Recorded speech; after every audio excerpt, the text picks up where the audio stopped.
ఏం లేదురా రాజు, నిన్నే కలుద్దామని వచ్చిన. మీ ఆశ్రమానికి డొనేషన్ చేద్దామని వచ్చిన. డొనేషన్ చేద్దామని వచ్చినావా?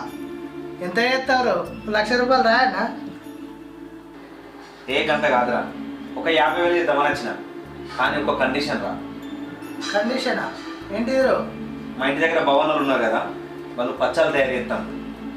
నువ్వు వాళ్ళ దగ్గరగా పచ్చళ్ళు కొనుకా.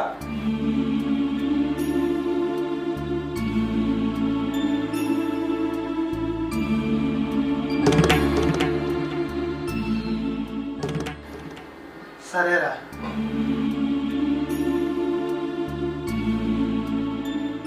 భవనాలు తయారు చేసే పచ్చళ్ళు ఉంటేనే వీళ్ళకు డొనేషన్ చేస్తా అని ఒక కండిషన్ పెట్టిన. దానివల్ల భవనాలకు పైసలు వచ్చినట్టు ఉంటుంది, వీళ్ళకు సహాయం చేసినట్టుగా అనిపిస్తుంది.